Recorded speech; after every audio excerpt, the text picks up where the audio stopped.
مزید ویڈیوز کے لیے ہمارے چینل ہاؤس آف اسلام کو سبسکرائب کرنا نہ بھولیے۔ شکریہ۔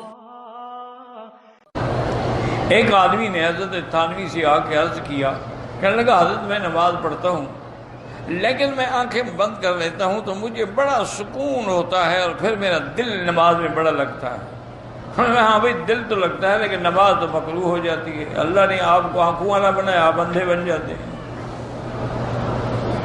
آنکھیں بند کر کے جو سکون ڈھونڈ رہے ہو وہ تو کچھ نہ ہوا نا۔ پھر بات تو یہ ہے کہ آنکھیں کھلی ہوں اور اللہ کا ڈر ہو اور توجہ قرآن کی طرف ہو، توجہ رکوع کی طرف ہو، توجہ سجود کی طرف ہو۔ بہرحال کوشش کریں بس انگلیوں پہ گنتے رہیں بھی ایک رکعت پڑھی ہے، 2 پڑھی ہیں، 3 پڑھی ہیں، تاکہ انسان جو ہے بھول جاتا ہے۔ یا صورتوں کی ترتیب بنا لیں کہ میں پہلی رکعت میں یہ پڑھوں گا، دوسری میں یہ پڑھوں گا، تو اس طرح بھی انشاءاللہ آپ نہیں بھولیں گے۔ ویسے آپ کو پیسے تو نہیں بھولتے جو گھر میں رکھے ہیں، نماز ہی بھولتی ہے، توجہ جو نہیں ہے۔ دیکھو میں بانٹ رکھنا جائز ہے کہ دیکھو پیسے مسئلہ آ گیا نہیں، یہ کہنے کہ بانٹ رکھنا جو ہے مجھے نہیں پتا بانٹ کیا بلا ہوتی ہے۔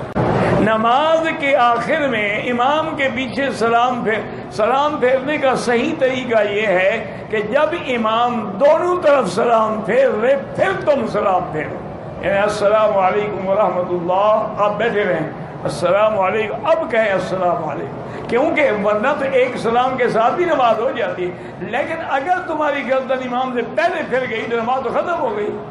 اس لیے احتیاط اسی میں ہے کہ آپ بیٹھے رہیں، امام دونوں طرف سلام پھیرے، آپ پھر سلام کریں۔ مزید ویڈیوز کے لیے ہمارے چینل ہاؤس آف اسلام کو سبسکرائب کرنا نہ بھولیے۔ شکریہ۔